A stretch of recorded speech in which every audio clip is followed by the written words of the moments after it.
The wind of the Arizona Territory spoke a language of grit and patience.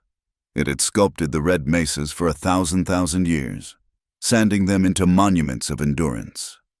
In the year 1879, it blew hot and restless across the San Juan Basin, carrying the scent of dust and thirsty sagebrush. The sun was a hammer, beating the sparse grass into brittle straw. By night, the cold fell like a blade from a sky full of stars so bright they seemed to mock the darkness below. This was the land that shaped Bodaway. He rode with the rhythm of his horse, a steady, ground-eating gait that betrayed no hurry yet consumed the miles. His Navajo name meant firemaker, a title earned not with flint and steel, but at the forge where he hammered iron into tools and shoes for horses. He was a blacksmith by trade and a messenger by necessity, a rider who bridged the widening gap between his people's ways and the hard lines of the white man's maps. His face was a mask of stoicism, his eyes the color of mountain stone, missing nothing. He lived on the edge of two worlds, trusted completely by neither, yet essential to both. The journey had been long, delivering horses to a distant settlement. Weariness had settled deep in his bones, a familiar ache that came with the territory. His camp was a small, personal sanctuary tucked into a crease of the earth where a thin trickle of a creek offered life. It was a place of quiet, marked only by his fire ring and the familiar shapes of the rocks that sheltered it. As his horse picked its way down the final dusty slope, a scent reached him that did not belong. It was the sharp, metallic odor of fear, a smell as out of place here as a winter frost in July. He swung down from his horse, his movements fluid and silent. His gaze swept the camp, taking in the dying embers of a fire he had not built, the disturbed sand near the water. And then he saw her. She was by the creek, a pale shape against the deepening twilight. A white woman, her skin luminous and vulnerable in the fading light. She had nothing, no clothes, no protection, only the curtain of her long, dark hair and the frantic way she held herself. Arms wrapped around her body as if to keep from flying apart. She trembled, a violent, uncontrollable shaking that was only partly from the evening chill. Bodaway's first instinct was a warrior's, a surge of caution that tightened the muscles in his back. A trap. But her fear was too genuine, her posture too broken. He looked away, his gaze deliberately fixing on the saddle pack he was unbuckling. His honor, the rigid code of his people, demanded he not shame her further by looking upon her distress. He pulled a heavy wool blanket from his roll, its familiar weight a comfort in his hands. He walked toward her without looking directly at her, his steps measured on the soft earth. He stopped a few feet away and tossed the blanket. It arced through the air and landed over her shoulders. His voice, when he finally spoke, was as rough and dry as the land itself. Eat, warm yourself, then leave quickly. He turned his back on her completely, moving to his own pack to retrieve dried meat and a small pouch of cornmeal. He stirred the embers of the strange fire, adding dry sticks until a small, clean flame licked at the wood. He worked with an economy of motion, his focus absolute, granting her the privacy she needed to cover herself. He could hear the rustle of the wool, the soft sound of her breath catching in a sob she tried to suppress. When he had a small pot of mush simmering and the jerky laid out on a flat stone, he sensed her presence behind him. She stood wrapped in the blanket, the dark wool a stark contrast to her pale face. Her eyes were wide, filled with a terror that was slowly giving way to a dazed sort of disbelief. She clutched a leather tube to her chest as if it were the last remnant of her former life. "My name is Lillian Shaw," she said, her voice a fragile whisper. Bodaway grunted, a sound of acknowledgement that required no words. He gestured with his chin toward the food. Eat. The command was softer this time, but still a command. She hesitated, then slowly sank to the ground on the other side of the fire, pulling the blanket tight. She ate mechanically, her movements clumsy, her eyes never leaving him. He ignored her stare, his own attention fixed on the horizon, listening to the night sounds. He was listening for anything that did not belong. The clink of a spur, the wrong kind of footfall. Her presence here was a stone dropped into the still pool of his existence, and the ripples were spreading into dangerous territory. She explained in broken phrases, a stagecoach, robbers. They had taken everything, her luggage, her money, her clothes. They had left her by the side of the trail to die. She had followed the sound of water, stumbled for miles until she saw the glow of his fire. She was the daughter of a railroad investor, she said, and the leather tube contained a hydrographic map. The words meant little to him. All he saw was a woman who had brought trouble to his doorstep. A white woman. Awasichu. To help her was to invite the suspicion of his own people. To abandon her was to surrender his own conscience to the buzzards. Later, as the silence stretched between them and the flames danced, his mind wrestled with the event. The image of her was seared into his memory, a fleeting, startling vision of vulnerability and grace against the harsh landscape. That night, a Navajo warrior stumbled upon a naked angel in his camp, and from that day on, she became his forbidden fire.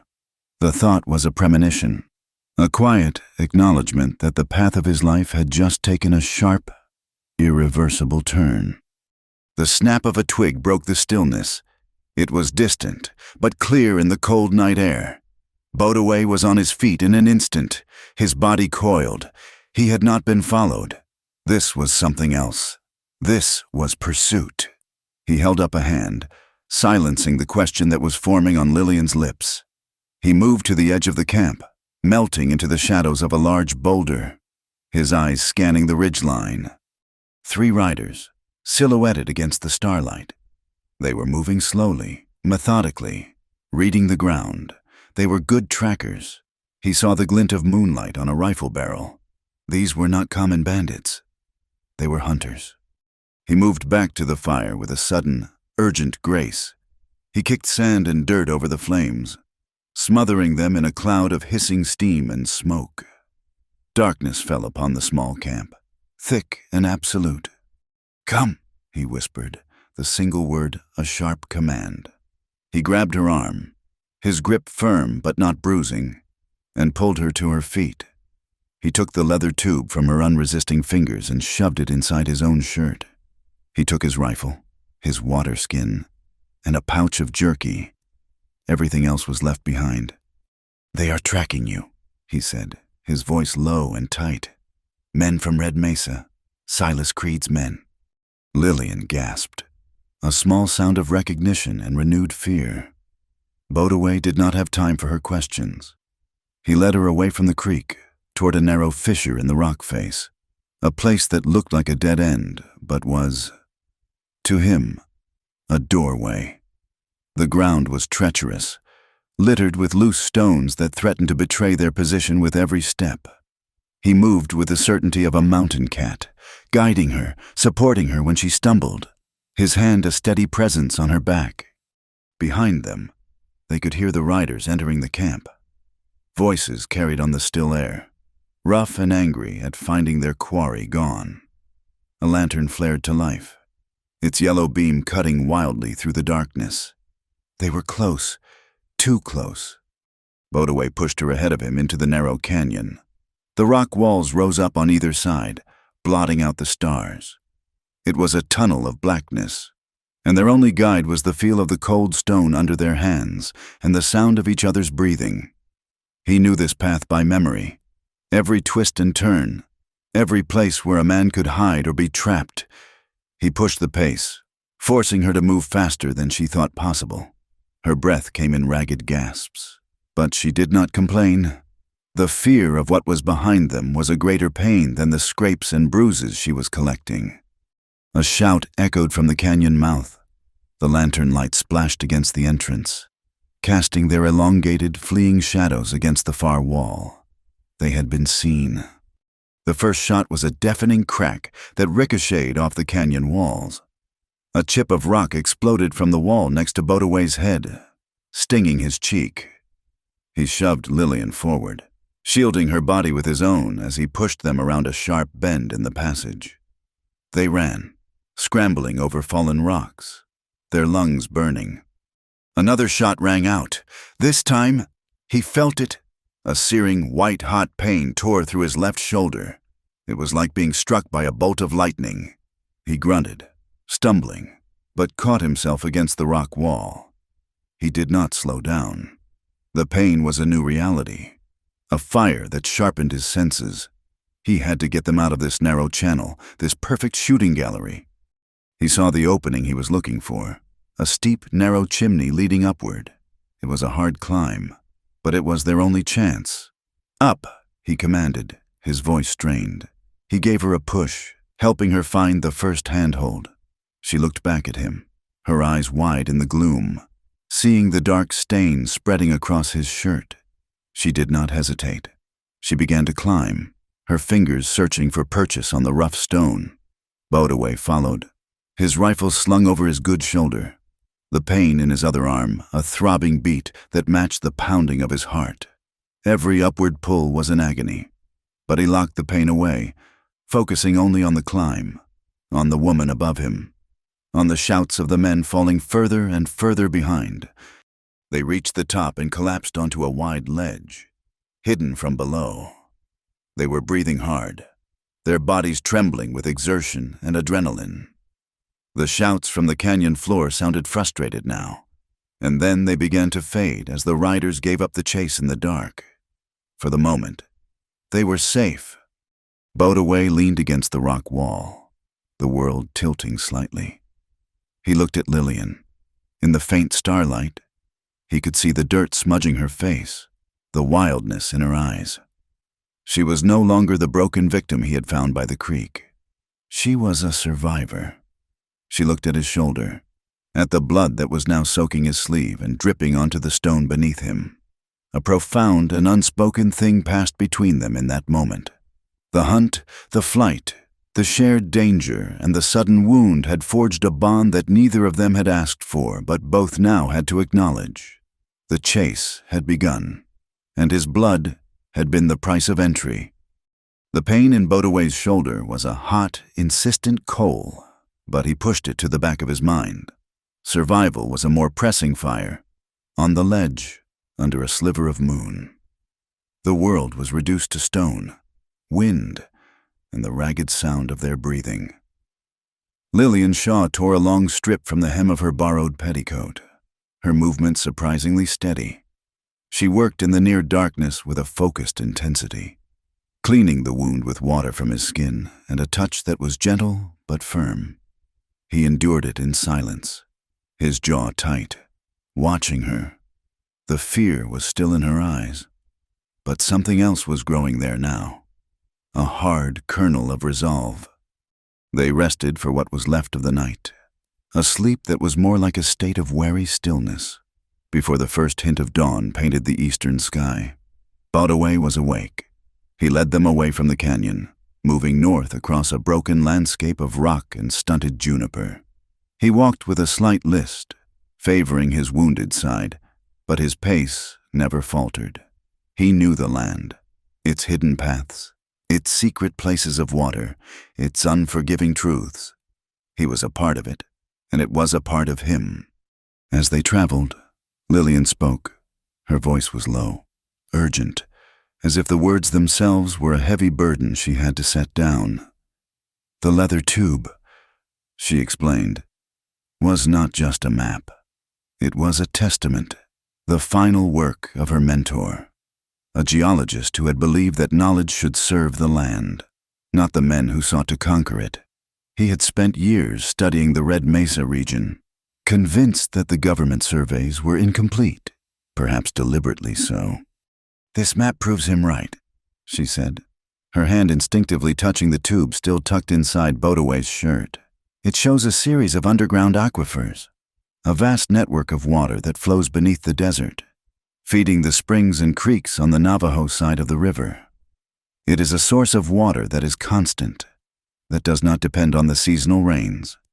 Bodaway listened, his expression unchanging, but her words sank into him like rain into parched earth. His people had always known the water was there. It was a truth spoken in their stories, in the wisdom of the elders. But the white man only believed in truths he could measure and write down on paper. This woman carried such a truth. "And Silas Creed knows it," she continued, her voice hardening. "He is building a dam on the San Juan. He claims it is to create a reservoir for his silver mine and the town that is growing around it. He has a survey, a fraudulent one, that shows the area is in the middle of a historic drought. He is using that lie to justify stealing the river's water. This map, my mentor's map, proves he is not just diverting the surface flow. He is cutting off the lifeblood of your land." The pieces began to fit together in Bodaway's mind. The armed riders, their determination. They were not chasing a stagecoach victim. They were hunting for this piece of paper, this white man's truth that confirmed a Navajo certainty. They saw the town of Willow's End before they reached it. It was a raw gash in the landscape, a collection of unpainted wooden buildings huddled in the shadow of a massive earthen dam that choked the river. The structure was an obscenity against the natural grace of the land. The sound of hammers and saws carried on the wind, a frantic, disharmonious chorus of progress. Dust rose from the single main street, a fine red powder that coated everything, a constant reminder of the thirsty earth. Bodaway led them into the town through the back alleys, keeping to the shadows. He had traded for a worn duster and a wide-brimmed hat from a Navajo family living on the outskirts, enough to give Lillian a semblance of anonymity. Still, they drew stares. His stoic, native presence next to a pale, disheveled white woman was a question mark in a town that preferred simple answers. The air in Willow's End was thick with a nervous energy, the brash confidence of a boomtown propped up by a single man's will. Men with pistols on their hips lounged on the boardwalks, their eyes hard and watchful. They were Creed's men, their loyalty bought and paid for. The law here was not a set of rules. It was a man's name. They needed a place to rest, to think. Bodaway found a livery stable run by an old German man with sad eyes who seemed to have made a principle of minding his own business. For a few coins, he gave them a clean stall in the back, away from the main traffic. As Bodaway was tending to his horse, a figure blocked the light from the stable door. He was a tall man, broad-shouldered, with a silver star pinned to his vest. He had a handsome face that was beginning to soften around the jawline, and a smile that did not reach his pale blue eyes. "Well, well," Sheriff Brackett said, his voice a smooth baritone. "Look what the cat dragged in. I heard Creed's boys lost something out on the trail. I did not figure it would walk right into my town." His gaze fell on Lillian, who had instinctively shrunk back into the shadows of the stall. He removed his hat, a gesture of mock chivalry. "Miss Shaw, it has been a long time. Your father did not mention you were coming for a visit." Lillian stepped forward, pulling the dusty hat lower on her brow. "Sheriff, I was not aware my comings and goings were a matter of public record." Brackett's smile tightened. "When you are set to marry the chief lawman in the territory, your business becomes his. An old arrangement. I know, but your father and I had an understanding. He assured me you would come around to the idea." Lillian's face went pale. The air in the stable suddenly felt thin and hot. "That arrangement was never my own, and I have no intention of honoring it." The sheriff's eyes flicked to Bodaway, a cold, dismissive glance. "You have found yourself some interesting company. I would be careful, Miss Shaw. Some folks around here have strong opinions about squaw men, and even stronger opinions about thieves. Creed is missing a rather valuable document. You would not know anything about that, would you?" Before Lillian could answer, Bodaway stepped between them. He did not say a word. He simply stood there, his presence as solid and unmovable as the mesas. His stony gaze met the sheriff's, and for a long moment, the only sound was the swish of a horse's tail. Brackett's veneer of civility cracked. He looked from Bodaway's unreadable face to Lillian's defiant one. He put his hat back on, his movements sharp and angry. "You enjoy your stay," he said, the words dripping with menace. "But understand this. Nothing happens in Willow's End without Silas Creed knowing about it. And nothing leaves, either. He turned and strode out, leaving a chill in his wake. Lillian leaned against the rough wood of the stall, her breath shuddering. "My father, he arranged this. He promised me to that man." Bodaway watched her, his mind a swirl of conflicting duties. This was not his fight. This was a battle between white people over their pieces of paper and their broken promises. But the dam, the stolen water, that was his fight. It was the fight of his people. She seemed to read his thoughts. "This is about more than me," she said, her voice regaining its strength. "It is about the water. My father, Judge Horace Shaw. He is not just some distant investor. He is Silas Creed's partner." The confession hung in the dusty air. Her own father was the architect of this theft, the man of law who provided the legal cover for Creed's crime. She was fighting her own blood, her own family, her own world. She had come west not just to deliver a map, but to defy the man who had raised her. She looked at him, her eyes clear and direct. "I cannot do this alone. Those men will not stop hunting me until they have this map. But this document is the only thing that can prove Creed is a liar and a thief. It is the only thing that can give your people their water back."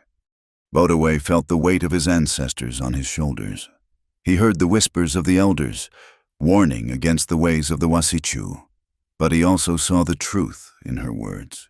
He saw the great earthen dam in his mind's eye, a monument to greed that was slowly killing the land he loved. To save his world, he had to enter hers.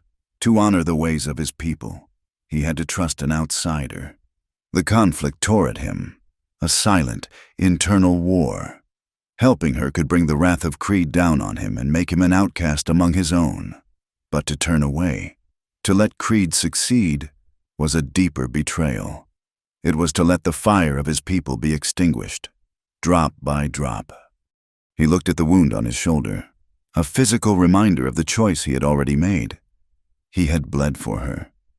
Their paths were now entwined. He finally met her gaze. He gave a single, slow nod. "You are an enemy of Silas Creed," he said, his voice a low rumble. "That makes you a friend of the water. For now, we are allies, temporary allies. We will see this truth brought into the light, together." A temporary alliance was a fragile thing, a shelter made of necessity and little else. In the dusty quiet of the livery stall, the reality of their situation settled heavily upon them. Willow's End was not a town. It was a fortress, and they were trapped inside its walls. Bodaway's shoulder throbbed with a dull, persistent fire, a constant reminder of how close their escape had been. The makeshift bandage Lillian had applied was already stiff with dried blood. It needed proper attention, the kind that could not be found in the shadows of a stable. "There is a healer," Bodaway said, his voice low. "A woman, Nora Bell.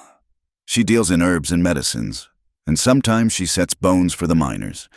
She asks few questions if the coin is good." Lillian nodded, her face grim. She had a small amount of money sewn into the hem of her petticoat, a last resort her mother had insisted upon years ago. It seemed a lifetime away now. They waited until the sun was high and the street was busy with the comings and goings of prospectors, merchants, and Creed's ever-present gunmen. They moved separately at first, melting into the meager crowd, then met near a weathered building with a faded sign that depicted a mortar and pestle. Dr. Nora Bell was a woman who looked as if she had been carved from the same tough, unyielding rock as the mesas. Her hair was pulled back in a severe bun, and her eyes, the color of faded denim, missed nothing. They were the eyes of someone who had seen too much pain and folly to be easily impressed or intimidated. She looked at Bodaway's arm, then at Lillian, and her lips thinned into a straight, uncompromising line. "Gunshot," she stated. "Not a question. Creed's men have a distinct way of making their point. $5, in advance. And you tell me why I should not just call the sheriff right now." Lillian placed the coins on a small, cluttered table. Because Silas Creed is stealing the river, she said, her voice steady despite the tremor she felt inside. And we have the proof that can stop him. Nora Bell studied them for a long moment, her gaze moving from Lillian's determined face to Bodaway's silent watchfulness. She had lived in Willow's End long enough to know the smell of greed, and it clung to Silas Creed like a shroud. She had treated too many miners with broken bones from unsafe shafts and listened to too many families lament the dying gardens on their small homesteads downstream. She gestured with her chin toward a small room in the back. Get in there, and be quiet about it. She worked with a rough, efficient skill, cleaning and stitching the wound. Bodaway did not flinch, his body a statue of endurance, but Nora saw the tension in the muscles of his jaw. When she was finished, she gave him a bitter-tasting poultice to chew and a clean bandage. The word in town is that Creed is holding a public hearing in a few days, Nora said, her back to them as she washed her instruments. He is bringing in some so-called expert from back east, a man named Edgar Finch, to present a geological report. The report will say the land is in a century drought, and the dam is a necessary act of survival for the town. He means to make his theft legal, to get it written down in the county record books. Then that is where we must present our map, Lillian said. Nora gave a short, harsh laugh. In Creed's saloon, with Sheriff Brackett as the sergeant-at-arms, that is not a hearing child. That is a stage play, and the ending has already been written. You will be dead before you get 2 words out. You need more than just a piece of paper. You need people. She paused, wiping her hands on a cloth. There is one other. Alma Price, the schoolteacher. She keeps the land deeds and survey records for the county clerk. She believes in rules. She believes in the written word. She might be foolish enough to listen to you, but she is a careful woman. Do not go to her looking like you just crawled out of a canyon. They spent the day hidden in Nora's storeroom, the air thick with the scent of dried herbs. As evening fell, a different kind of life began to stir in Willow's End. Lanterns were lit, and the tinny sound of a piano drifted from the saloon. A night market had sprung up in the space between the general store and the assayer's office, a place where miners and travelers gambled and traded for goods. Bodaway, his arm now in a sling beneath his coat, moved through the throng. He was listening, watching, his eyes caught on a game of poker being played on an overturned barrel. One of the players, a loud, beefy man with a stained vest, threw a small leather pouch into the pot. It was Lillian's, the one that had been taken from her on the stagecoach. Bodaway moved to the edge of the circle of light. He laid a few coins on the barrel. Deal me in. The game was tense. The men played with a casual viciousness, their eyes hard. Bodaway played with an unnerving stillness. He folded more than he played, his gaze never leaving the faces of the other men, reading their tells not in their hands, but in the flicker of their eyes, the nervous twitch of a finger. The pot grew. Finally, it was down to just him and the man with the pouch. Bodaway met his bet, then raised. The man hesitated, his bravado fading. He looked at Bodaway's impassive face and saw nothing but quiet certainty. With a curse, he threw his cards down and shoved the pot toward Bodaway. Bodaway gathered the coins and the small leather pouch. He did not look inside. He simply stood up and walked away, melting back into the shadows. Later, in the storeroom, Lillian opened the pouch with trembling fingers. Inside were a few personal letters and a small, silver locket. But some of the folded papers she had kept with them were gone. Official-looking documents.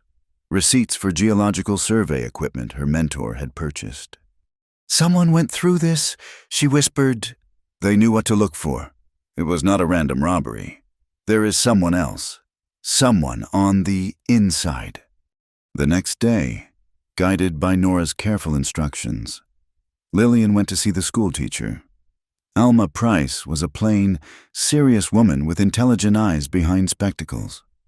Her schoolhouse was a small island of order and quiet in the chaos of the town. She listened to Lillian's story without interruption. her hands folded neatly on her desk. When Lillian finished, Alma asked to see the map. She unrolled the leather tube on her desk, weighting the corners with books. She studied the fine lines, the precise notations, the elegant script of the geologist. "This is a legitimate survey," she said, her voice filled with a quiet reverence. "The detail, the triangulation points, the water table measurements. This is the work of a master. Mr. Finch's report will be a fiction compared to this." "But how do we use it?" Lillian asked. "Nora is right. We cannot just walk into that hearing." Alma tapped a long finger on the map. "We need to protect this, first and foremost. It is the only weapon we have. We cannot keep it here, or at Nora's.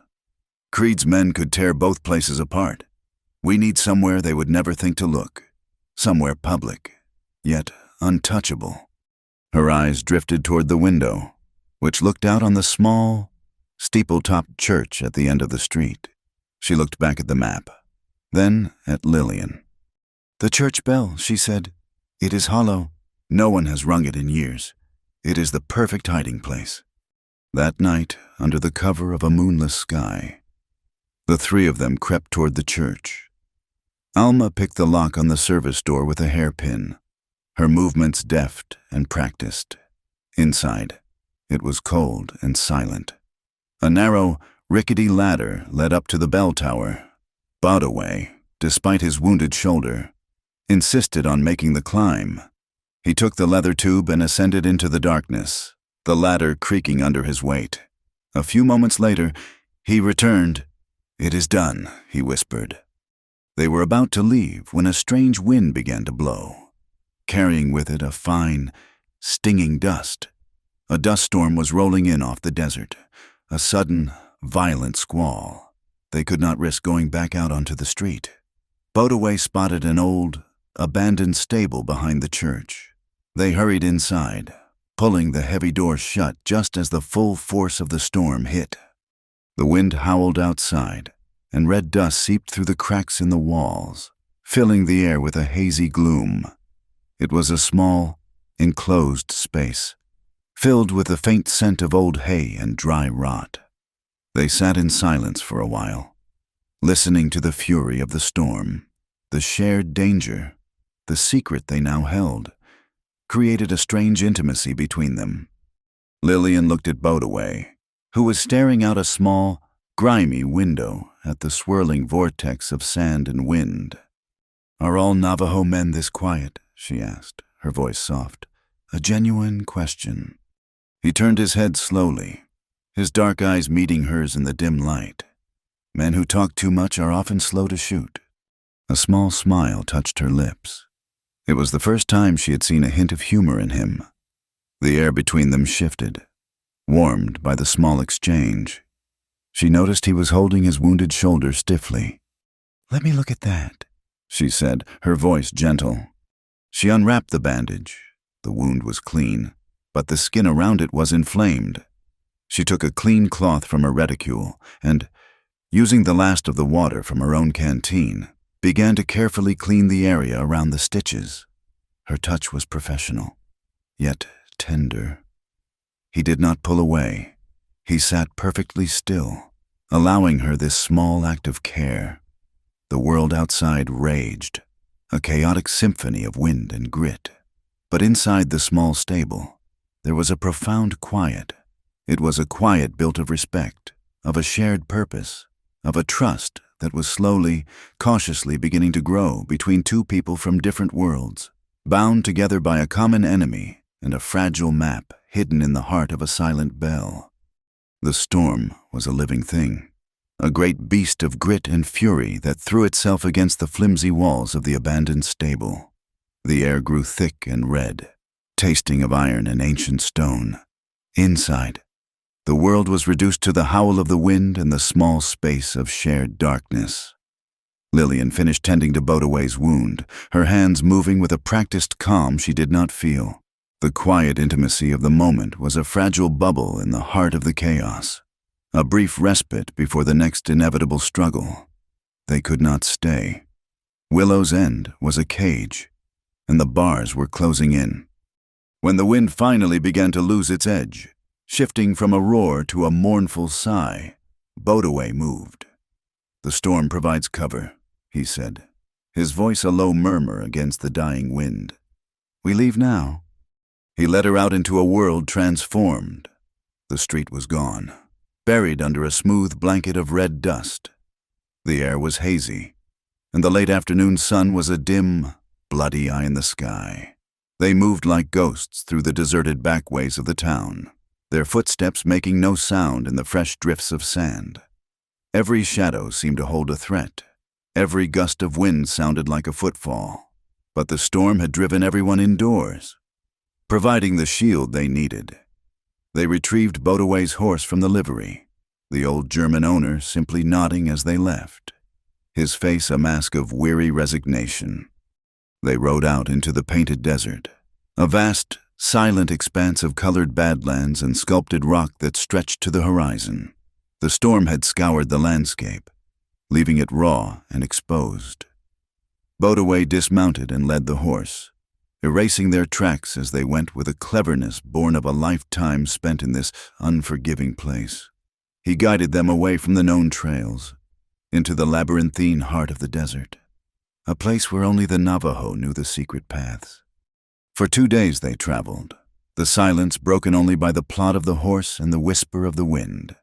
They ate dried meat and conserved their water, speaking little. Bodaway was a part of the landscape, his movements economical, his senses attuned to every shift in the air, every sign on the trail. Lillian watched him, a growing sense of awe mixing with her fear. He was a man made of the very earth they were crossing. On the 3rd day, the sky began to look bruised and unsettled. The air grew heavy, charged with an unseen energy. Bodaway's gaze was constantly on the horizon, reading the clouds that were gathering like a great, gray army in the west. He pushed the pace, turning them toward a deep fissure in the earth, a narrow slot canyon whose entrance was almost invisible against the rock face. "We take shelter here," he said, his voice tight. "Another storm is coming, a different kind." The canyon was a passage into the deep earth. The walls were smooth, sculpted by millennia of water into fluid, flowing shapes of red and orange stone. The light was dim, filtering down from the narrow slit of sky far above. Their footsteps echoed in the profound silence. It was beautiful and terrifying, a place of deep time and sudden violence. They made a small, cold camp on a sandy ledge a few feet above the canyon floor. Bodaway stood for a long time at the canyon's entrance, his face turned upward, feeling the wind on his skin. It had shifted, carrying a new scent, the smell of distant rain and wet sage. He came back to the ledge, his expression grim. "The rain is not here," he said. "It falls on the high mesas, miles away. But the water will come here. It will come fast. We must climb." He pointed upward, to a series of narrow ledges and handholds that seemed impossibly high. Before Lillian could protest, they heard it, a low, distant roar, like a freight train in a tunnel. It grew louder with shocking speed. A wall of brown, churning water, thick with mud and debris, appeared at the far end of the canyon, moving with a terrible, unstoppable force. A flash flood. Bodaway grabbed her arm, his grip like iron. Now! The next few minutes were a blur of instinct and terror. He pushed her ahead of him, pointing out handholds, his voice a sharp, urgent command in her ear. "Climb! Do not look down!" The roar of the water was deafening, the very air vibrating with its power. She scrambled upward, her fingers raw, her muscles screaming in protest. She could feel the spray of the flood on her heels as it slammed into the canyon below them, a violent, churning river that filled the narrow space where they had stood only moments before.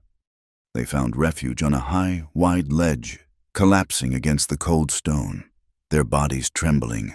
Below them, the flood raged, a destructive god that ripped at the canyon walls. They had survived, but they were trapped. They remained on the ledge until the next day, when the water finally receded, leaving behind a thick layer of mud and a rearranged landscape. Their ordeal had stripped them down to the bare essentials of existence, forging a bond of shared survival that was deeper than any words. They found their way out of the canyon and into a landscape washed clean by the flood, seeking a more permanent shelter. Bodaway led them to an abandoned line shack, a relic of some long-forgotten prospector. It was little more than a single room with a leaky roof and a stone fireplace, but it felt like a palace. Inside, tucked away on a dusty shelf, was a stack of old newspapers. While Bodaway went to hunt for small game, Lillian idly paged through them, her fingers tracing the faded print. A headline from the Prescott Journal caught her eye, dated 2 months prior. It was an article praising the ambitious Red Mesa Dam project, lauding Mr. Silas Creed for his vision and civic leadership. And then she saw the name. Judge Horace Shaw, her father. The article quoted him extensively. He spoke of the railroad's expansion, the need for reliable water sources to power the engines of progress. He called Creed a pioneer and praised his foresight. And then came the final, devastating paragraph. The article spoke of the bright future of Willow's End, a future to be cemented by the auspicious union of two of the territory's most prominent families. Through the impending marriage of Creed's esteemed associate, Sheriff Brackett, to the judge's own lovely daughter, Lillian Shaw. The paper slipped from her fingers. The air left her lungs. It was not just an arrangement. It was a public announcement, a business transaction printed for all the world to see. Her father had not just partnered with Creed, he had sold her. A piece of the deal meant to seal their alliance and ensure the sheriff's complete loyalty. He had pushed Creed to finish the dam quickly. Not for the town, but for the railroad. For profit. Her entire life, her belief in her father's integrity, was a lie. He was the true villain, the man of law who had orchestrated the entire crime, hiding his greed behind a veneer of justice and paternal concern. She sat in the dim light of the shack, the world crumbling around her. A cold, hard knot of betrayal formed in her chest. Every man she had ever trusted had used her. The next morning, she awoke feeling hollowed out. She wandered away from the shack while Bodaway was checking his snares, needing to be alone. She walked aimlessly, her mind a turmoil of grief and anger. It was then that she saw it, a small pile of stones, stacked in a specific, unnatural way, at the base of a twisted juniper tree. It was a marker, a sign. It was Navajo. A chilling thought took root in her shattered mind. Bodaway had brought her out here, far from everyone. Was this a rescue? Or was he just delivering her to a different set of captors? His own people were losing their water, perhaps trading the woman who held the key, the daughter of their enemy, was a price they were willing to pay for peace. His silence, his stoicism, suddenly seemed not like strength, but like a mask for his true intentions. She ran back to the shack, her heart pounding with a new kind of fear. She confronted him as he was skinning a rabbit, his hands bloody. "What is that?" she demanded, her voice shaking. "The stones, by the tree. It is a signal, is it not? You are taking me to your people. Are you going to trade me? Am I the price for getting your water back?" Bodaway stopped what he was doing. He looked at her, at the raw terror and accusation in her eyes. He saw the broken trust, the wound that was deeper than any bullet could make. He remained silent for a long moment, letting her words hang in the heavy air between them. The silence was his way, a space for thought before speech. But to her, in her state of raw betrayal, it was an admission of guilt. When he finally spoke, his voice was quiet, but it carried the weight of the mountains. "I am not handing you over to my people." He wiped his hands and stood up, taking a step toward her. He stopped when she flinched back. "I am handing you over to the water. When the water flows in its right path, the people will live." The words were simple, but they held a universe of meaning. He was not fighting for a tribe, or for her, or even for himself. He was fighting for the natural order of things, for the fundamental justice of a river flowing where it was meant to flow. His loyalty was to the land itself, to the principle of balance that sustained all life, Navajo and white alike. She was not a pawn in his game. She was an instrument, an ally, in a cause that was far greater than either of them.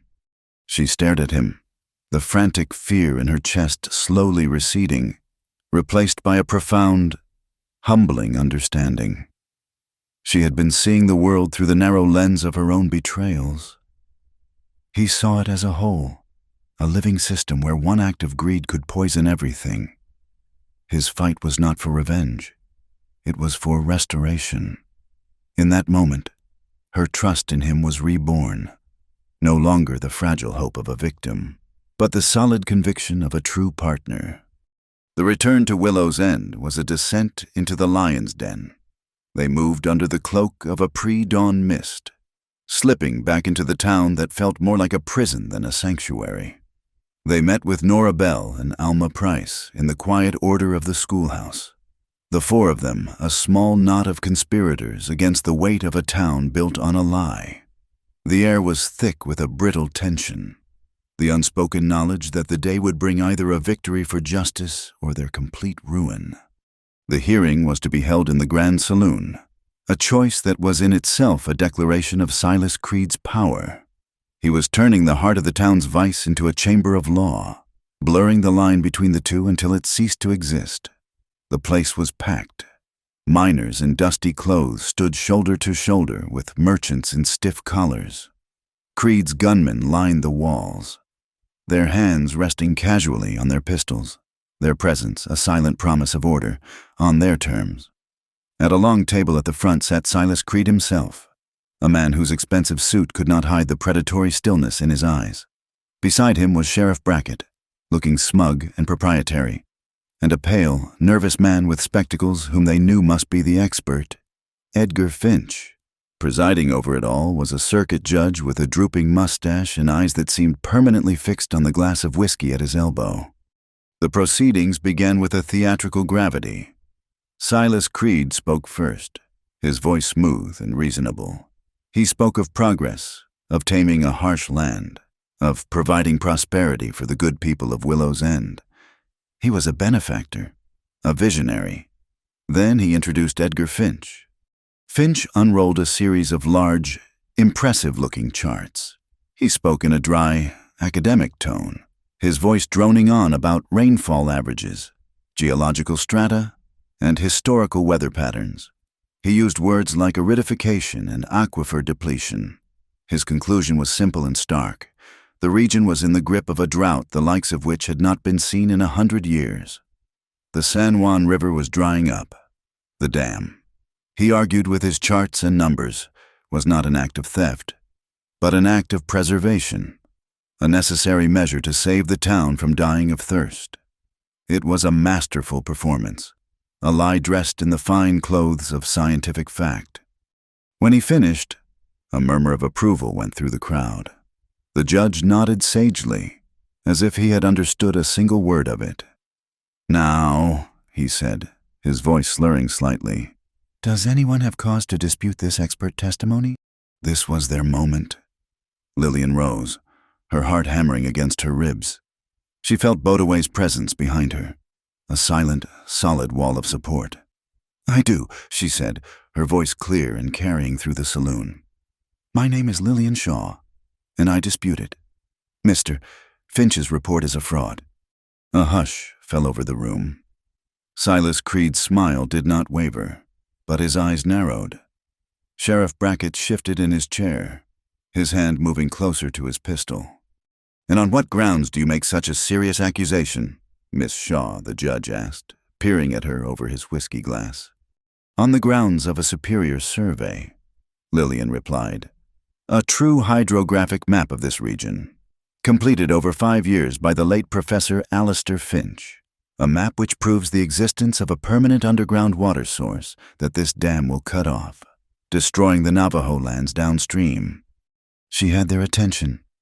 She could feel the shift in the room, the flicker of doubt in the eyes of the miners. A convenient claim, Creed said smoothly. But a map you cannot produce is no map at all. Oh, but we can produce it, Alma Price said, standing beside Lillian, her voice crisp and teacherly. For its protection.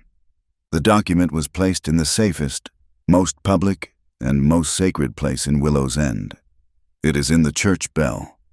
The statement was so unexpected, so audacious, that it took a moment to register. Then the judge, prodded by a look from Creed, banged his gavel. Sheriff Brackett, you and a deputy will escort these women to the church and retrieve this supposed evidence. The procession to the church was a spectacle. Half the town followed, a parade of the curious and the skeptical. Bodaway walked close to Lillian, his eyes scanning the crowd, watching Creed's men who were moving with them, their expressions a mixture of amusement and menace. Inside the church, the air was cold and still. All eyes went to the ladder leading to the bell tower. At a nod from Brackett, a young deputy started to climb. It was Jonah Pike. He was a fresh-faced boy from a farm back east, with kind eyes and a gentle demeanor. Lillian recognized him as the young man Nora had mentioned, the one who often brought her salt and supplies. He seemed out of place in the sheriff's uniform, a boy playing a man's game. He disappeared into the darkness above. There was a moment of fumbling, and then he reappeared, holding the familiar leather tube.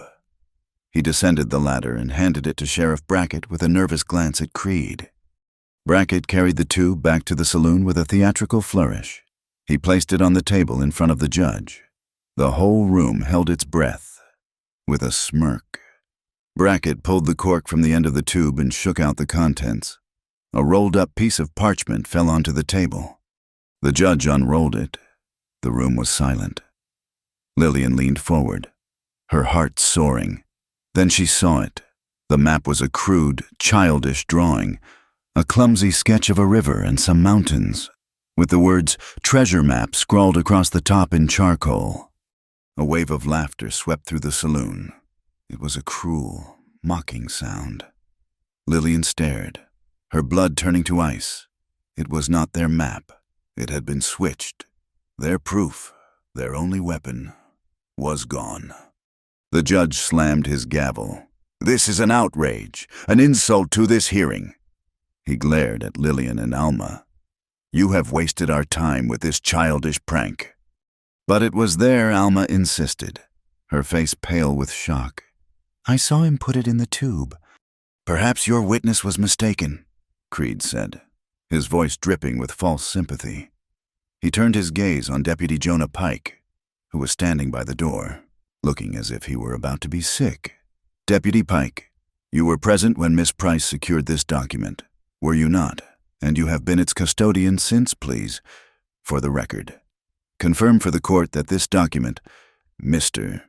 Finch's geological report, is the one you have had in your possession. Creed gestured to the fraudulent report still lying on the table.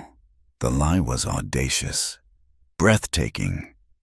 He was rewriting history in front of the entire town. All eyes turned to Jonah. The young deputy's face was ashen. He looked at Nora Bell, a desperate, pleading look in his eyes. Nora stared back, her expression a mixture of confusion and dawning horror. Jonah had been her friend, a boy she had trusted. Speak up, son, Brackett barked. Jonah swallowed hard, his Adam's apple bobbing. He licked his dry lips. Yes, sir, he whispered, his voice cracking. That is the report, the one I was given. The betrayal was absolute. It sucked the air from the room, a silent, sickening blow. Nora Bell staggered back as if she had been struck, her face a mask of disbelief and pain. Lillian understood in that instant. Creed had gotten to him. Some threat, some hold over the boy, had been enough to make him sacrifice his honor.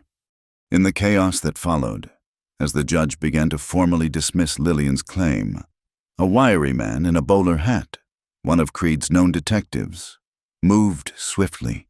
He snatched the fake treasure map from the table, a professional tidying up of loose ends. He turned and began to push his way through the crowd toward the back door. Bodaway moved without thinking. He lunged after the man, his mind fixed on the leather tube, the symbol of their defeat. He shoved men aside, his focus narrowed to that single fleeing figure.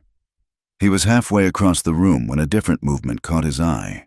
Two of Brackett's larger, meaner deputies were closing in on Lillian. She was standing alone, exposed, her allies stunned into inaction by the betrayal. Brackett was watching, a cruel smile on his face. They were going to corner her, to hurt her, to make an example of her. Bodaway stopped dead. In front of him was the fleeing man, the last, useless shred of their paper evidence. Behind him was Lillian, vulnerable and in immediate danger. The choice was clear, instantaneous, and absolute. He abandoned the chase.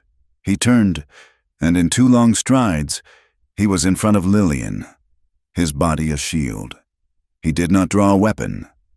He simply stood there, his wounded shoulder squared, his eyes 2 chips of granite. He met the deputy's advance with a wall of silent, unyielding presence. They hesitated, then stopped, unwilling to challenge the deadly stillness in his gaze.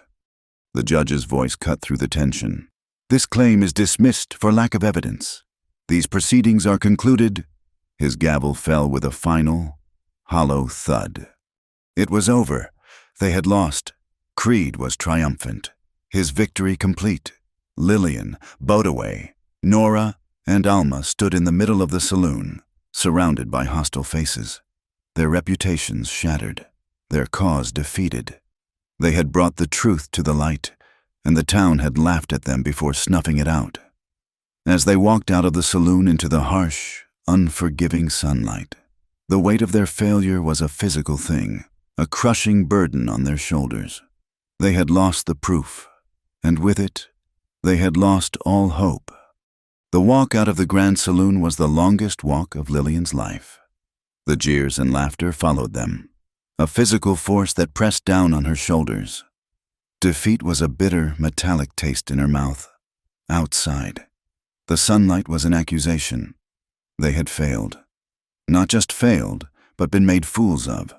They were a joke, a momentary diversion in Silas Creed's unstoppable march of progress. Nora Bell's face was a mask of gray stone, but her eyes were burning with a cold fire. She looked at Jonah Pike, who was still standing near the saloon doors, his face ashen, looking like a ghost at his own funeral. Nora said nothing to him. Her silence was more damning than any curse could have been. She turned to Bodaway and Lillian. "My place is not safe for you now," she said, her voice a low, hard rasp. "Nor is Alma's. Creed will be watching us. He will have won, but he will not be satisfied until he has crushed you completely. There is a place, an old hunting cabin my husband used.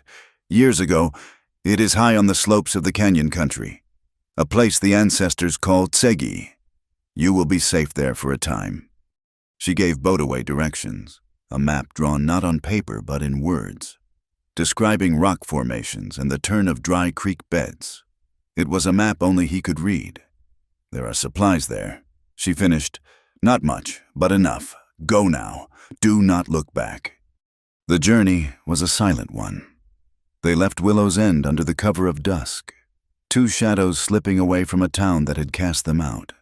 The weight of their public humiliation was a third traveler, riding with them, its presence as real as the dust on their clothes. Bodaway led them east, into the vast, broken country that rose toward the great canyons. He did not speak, his focus entirely on the trail. But Lillian could feel his anger, a coiled, silent thing that was different from her own helpless grief. His was the anger of a warrior who had been defeated not in battle, but by a trick, a lie. It was a deeper, more profound insult. They found the cabin 2 days later, tucked into a grove of hardy junipers on a high mesa overlooking the majestic, yawning mouth of Canyon de Chelly. It was small and rough, built of stone and weathered timber, but it was solid. Inside, it was clean, and as Nora had promised, there were basic supplies, a sack of flour, dried beans, coffee, and a few tins of preserved meat. It was a sanctuary, a place where the world of men and their deceits seemed very far away. For days, they existed in a quiet limbo.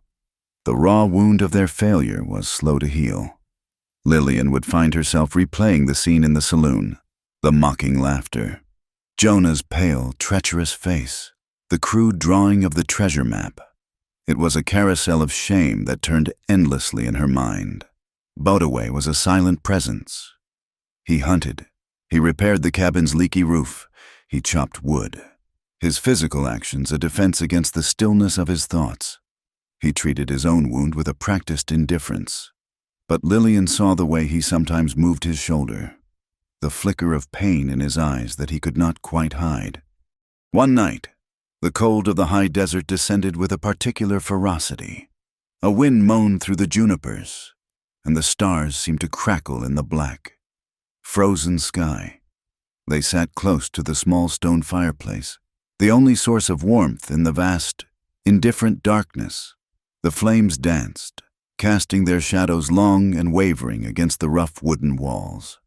They had been silent for a long time, the only sound the pop and hiss of the burning piñon wood. Lillian held her hands out to the blaze, but the warmth did not seem to reach the chill that had settled deep inside her. "It is my fault," she said, her voice barely a whisper. "I was naive. I believed a piece of paper could fight a man like Silas Creed. I believed the truth was a weapon. It is not, it is just a story." And he simply told a better one. Bodaway did not look at her. He stared into the heart of the fire, his profile sharp and severe in the flickering light.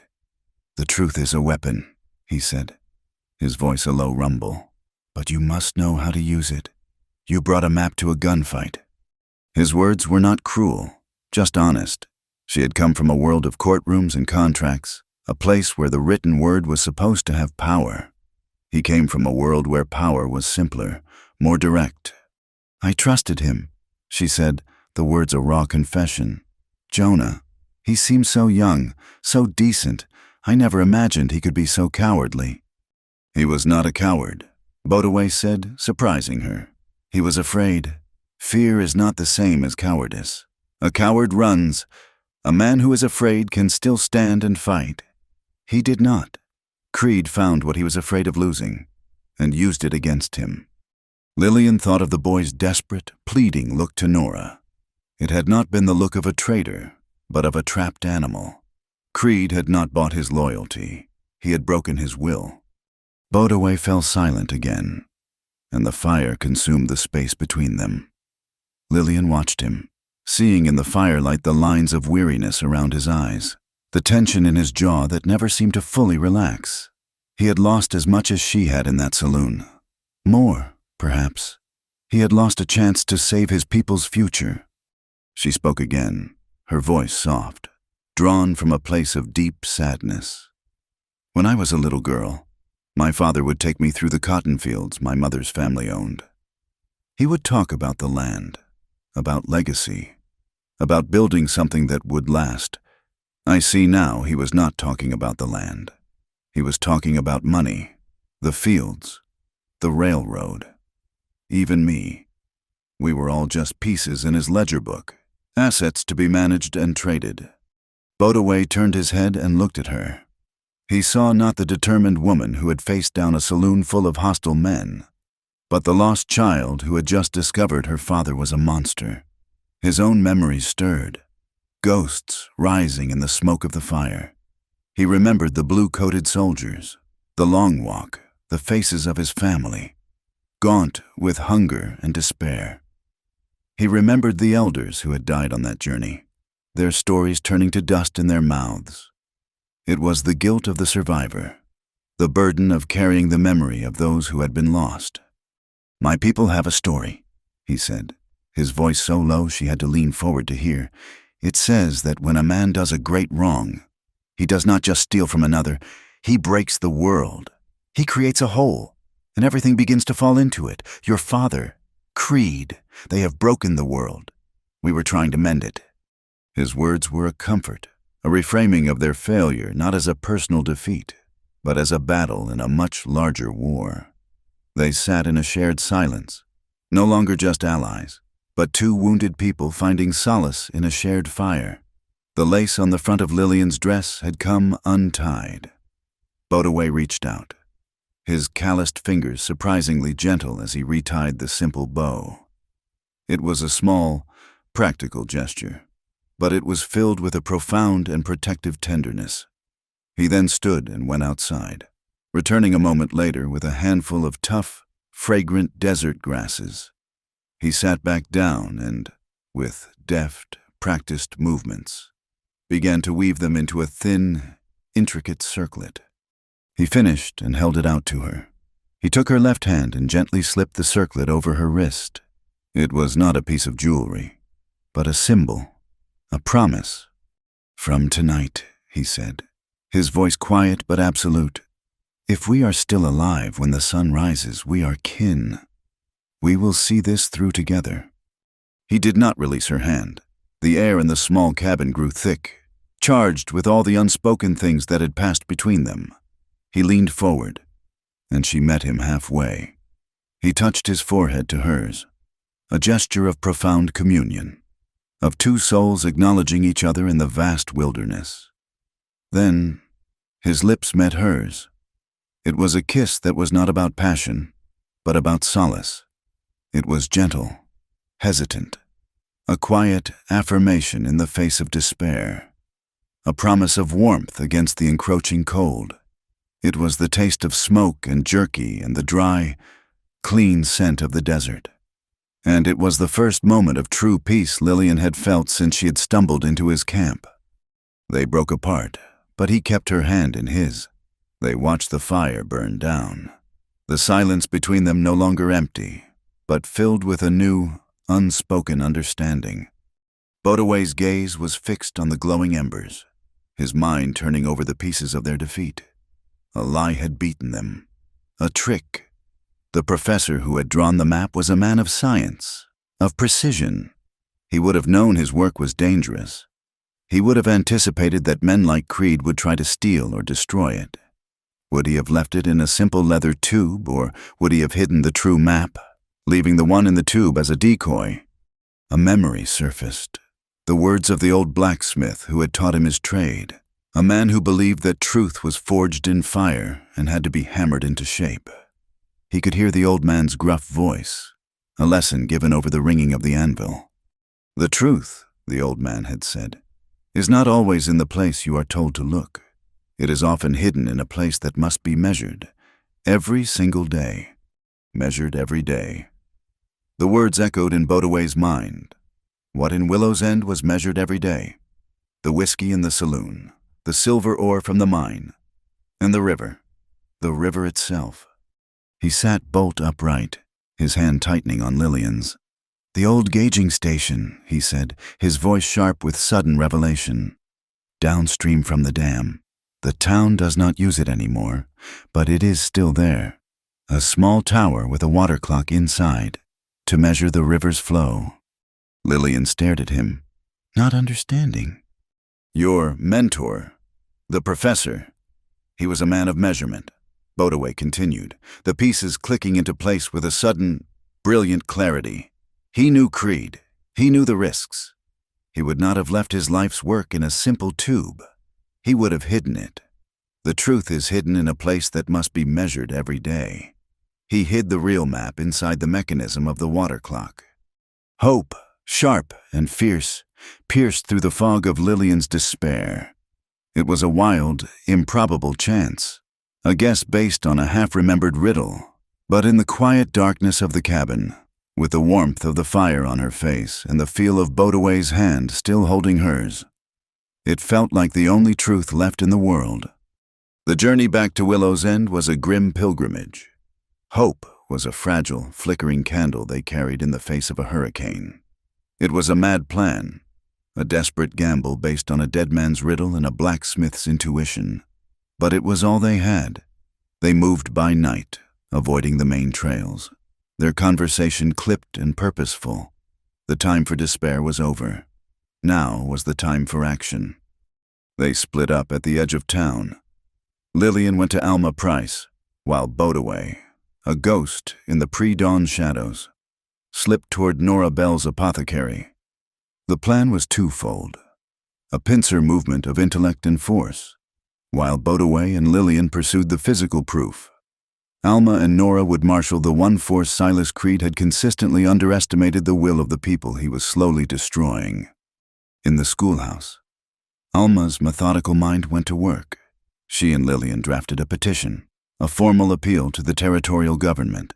But its true purpose was not legal. It was moral. It was a tool for organizing. Nora, her face set in grim lines of purpose, became their firebrand. She went from homesteader to homesteader, her medical bag in hand. She spoke not of maps and surveys, but of the sickness she was seeing in the children, the fevers and dysentery born of dwindling, stagnant water. She spoke of dying gardens and thirsty livestock. Her words, backed by the authority of a healer, gave voice to the quiet desperation that had settled over the downstream farms.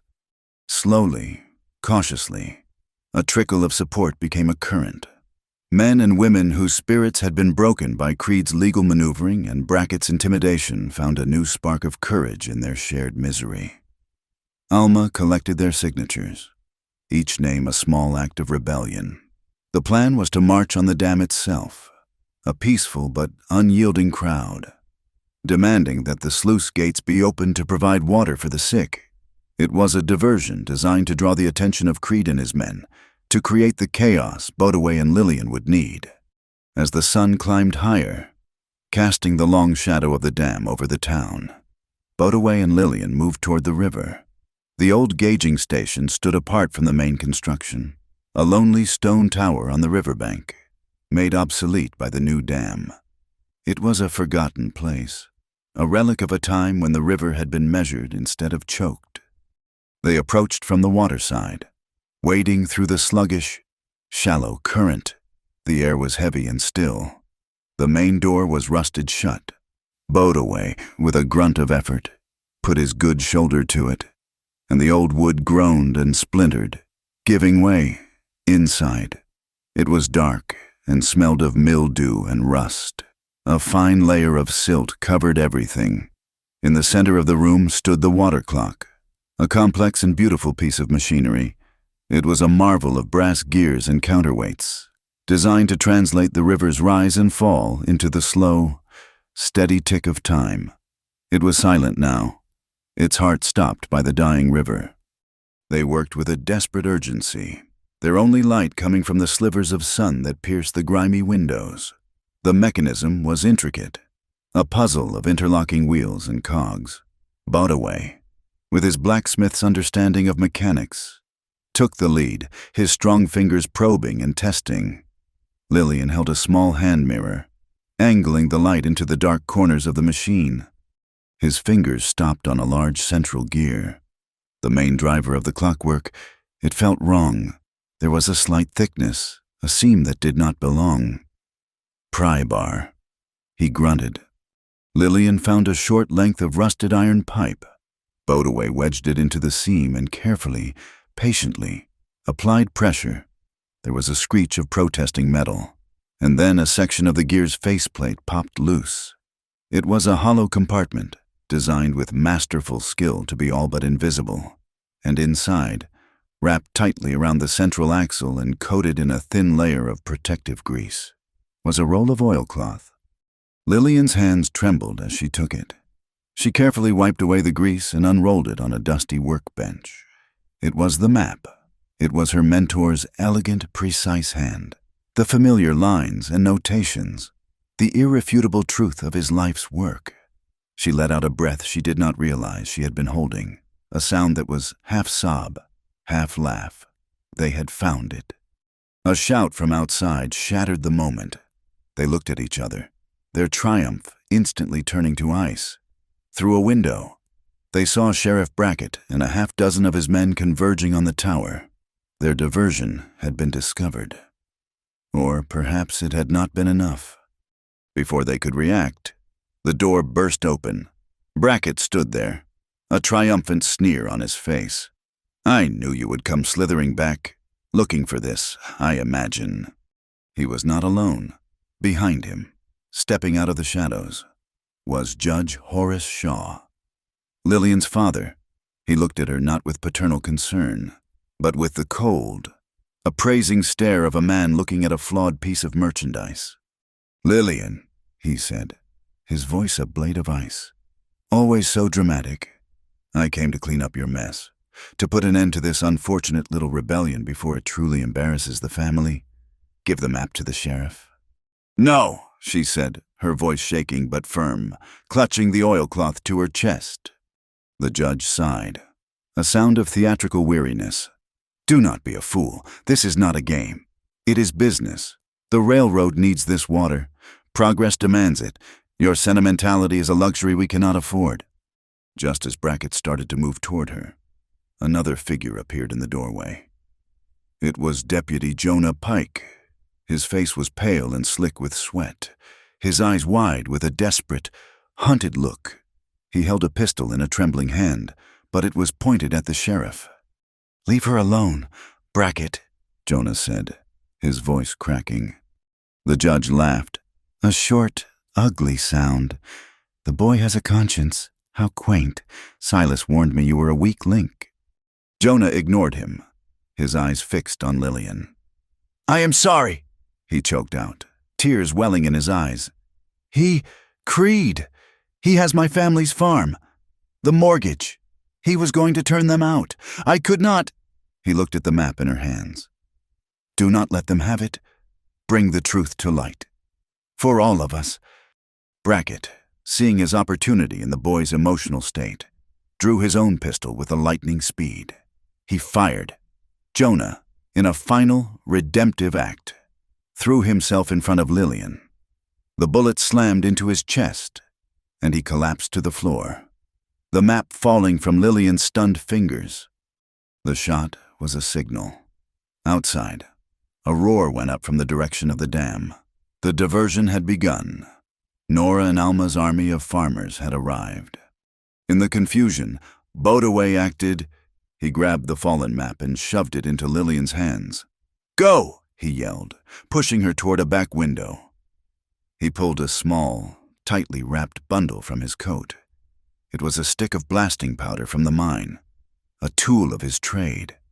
He lit the short fuse and, with a powerful throw, hurled it not at the men, but out the window toward the dam. It landed near the base of a secondary sluice gate, a heavy wooden structure designed for emergency overflows. The explosion was not large, but it was precise. The wooden gate shattered, and a torrent of water burst forth. A captured beast suddenly freed. The surge of water and debris slammed into the supports of the main pumping station, and with a great groan of tortured metal, the pump sputtered and died. Chaos erupted. Alarms began to ring on the dam. Men were shouting. Judge Shaw stared, his face a mask of disbelief as he saw his perfectly calibrated machine begin to break apart. Brackett, enraged, turned on Bodaway. They collided, a tangle of limbs, and their fight spilled out of the tower and up the muddy slope onto the crest of the dam itself. Below, Silas Creed, seeing his empire literally crumbling, made a panicked run for an ore cart on a short spur of track. He leaped in and released the brake, intending to coast to safety. But the track, laid by cheap labor and with shoddy materials, buckled under the sudden weight. The cart tipped, spilling him ignominiously into a pool of muddy runoff, his escape as pathetic as his greed. On top of the dam, Bodaway and Brackett wrestled in the spray of the broken sluice. The walkway was slick with mud and water. They were two primal forces, one fighting for justice, the other for control. Brackett was bigger, stronger, but Bodaway was faster, his movements fueled by a righteous fury. He gained the upper hand, but as he moved to subdue the sheriff, Brackett's foot slipped on the slick surface.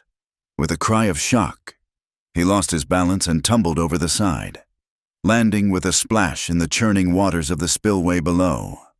Lillian stood frozen for a second, the map clutched in her hand, the body of the boy who had saved her at her feet. Then she ran. She ran toward the crowd of farmers. who were now staring in stunned silence at the chaos on the dam. She saw her father, his face pale, trying to restore order, his authority dissolving in the face of this disaster.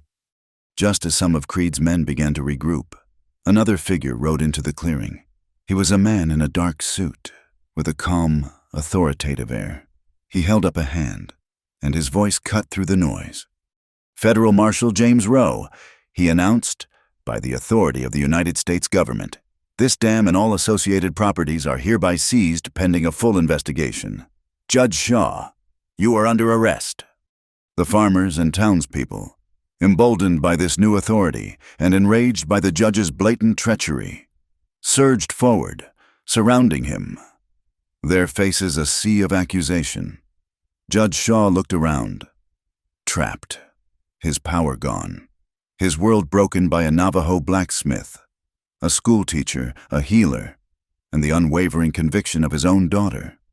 Lillian stood holding the map, the oilcloth slick with water, the truth finally, irrevocably, in her hands. The thunder on Red Mesa was over. The aftermath of the thunder on Red Mesa was not a roar, but a profound and spreading quiet. The chaos gave way to the steady, methodical authority of Marshal James Rowe. His first official act, guided by the truth of the map now in his possession, was to order the main sluice gates of the dam opened. With a great groan of metal and a surge of pent-up power, the San Juan River was released. It was not the destructive torrent of the broken sluice, but a deep, steady pulse of life. The water flowed back into its old channel, a silver artery bringing life back to the parched, cracked earth of the Navajo lands. People gathered on the banks, both Navajo and settler, to watch the miracle. They saw not just a river returning, but a promise being kept, a great wrong being righted. Justice, once it began to flow, moved as swiftly as the river. Marshal Rowe and his men seized every ledger and document from Silas Creed's office, the paper trail of his greed now evidence for the federal courts. Judge Horace Shaw was escorted away in irons, his fine suit rumpled, his face a mask of cold fury. The man who had used the law as a shield now found it to be a cage. Sheriff Brackett, pulled sputtering and broken from the spillway, was stripped of his star and held in his own jail, awaiting trial. Silas Creed himself was found shivering in the mud, his reign over Willow's End ending not with a bang, but with a pathetic whimper. The web of power they had woven with money and fear dissolved overnight. In the days that followed, the town of Willow's End began to heal itself. The process was slow, and at times, painful. Alma Price, whose unwavering belief in the truth of the written word had been so cruelly tested, was appointed the new county records administrator. Her first act was to formally enter the professor's true map into the official record, its elegant lines a permanent testament to the truth. One evening, as the townspeople gathered near the river, drawn to the sight of the flowing water, Dr. Nora Bell stood before them. In a clear, steady voice, she confessed her own compromises, the times she had looked away from Creed's injustices, the small bargains she had made with her conscience in order to survive and continue her work. She spoke of her friendship with young Jonah Pike and her failure to see the terrible pressure he was under. It was not an apology for weakness, but an honest accounting of the cost of living under tyranny. When she finished, a silence fell over the crowd. Then, an old German farmer, a man whose family she had treated through a harsh winter, stepped forward and took her hand. One by one, others followed, their quiet gestures a blanket of forgiveness that settled her troubled soul. The healing extended beyond the town. A week later, a great bonfire was lit on the banks of the restored river. It was a council of communities. Navajo elders came, their faces etched with the wisdom of the land, and they sat with the German and Irish homesteaders who had been tricked by Creed's promises. They shared food, and through translators, they shared stories. They discovered that their needs were the same: water for their children, land for their crops, and a future built on respect, not theft. As a symbol of this new understanding, they decided to build something together, Led by Bodaway's knowledge of the river and the German farmer's skill with engineering, they began to construct a new, community-owned water gauge. It was a simple, sturdy post, set deep in the riverbank, with marks to measure the seasonal flow. When it was finished, the children from both communities, who had been watching with wide, curious eyes, were given pots of paint. They decorated the post with bright colors, with images of the sun, of corn, of running horses and soaring eagles. It was no longer just a tool of measurement. It was a monument to their shared hope. The seasons turned. The river found its old rhythm, and the land began to bloom again. The scars on the earth and in the hearts of the people began to fade, replaced by the green shoots of a new beginning.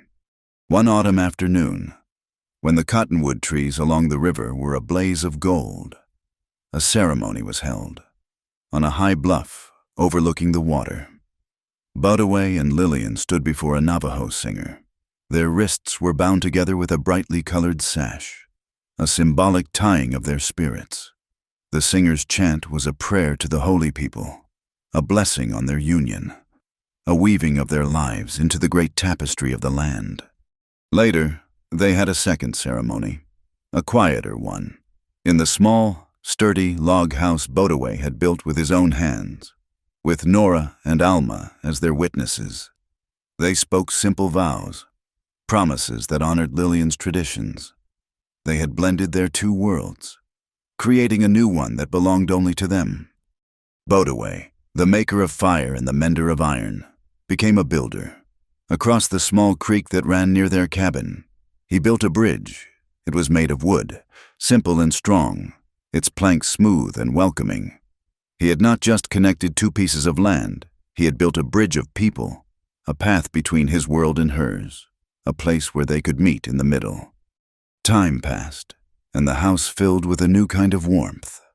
Lillian gave birth to a daughter, a beautiful child with her mother's bright eyes and her father's serene spirit. They named her Ayu, the Navajo word for love. She was the living symbol of their union, the embodiment of the new world they had built together. One quiet evening, years after the thunder on the dam had faded into memory, Bodaway and Lillian sat on the porch of their home. The air was cool and smelled of pine and the damp earth. The river murmured its endless song below them, and the stars were a brilliant canopy overhead. Lillian was asleep in a rocking chair, Ayu cradled in her arms. Bodaway watched them, a profound sense of peace settling over him, a feeling as deep and steady as the river. He gently brushed a stray strand of hair from Lillian's face, his touch full of a reverence that had only grown with time. He leaned close and whispered, his voice a soft echo of a thought he had held so long ago. That night, a warrior stumbled upon a naked angel in his camp. He paused, a small, quiet smile touching his lips. And from that day on, you became the sacred fire of my life. The words were no longer about a forbidden thing, a dangerous secret. They were a prayer of thanks, a tribute to the beautiful, unexpected fate that had brought them together. The fire was not a thing to be feared, but the hearth at the center of their home, the light by which they lived, the love that had mended a broken world. Their future stretched before them, as wide and promising as the land itself. A new chapter waiting to be written in the heart of the American West. Thank you for listening to our story. Please comment where you are listening from so we can all connect, and be sure to subscribe to our channel Wild West Tales. Like the video, and support us further by pressing the hype button so more people can hear this story.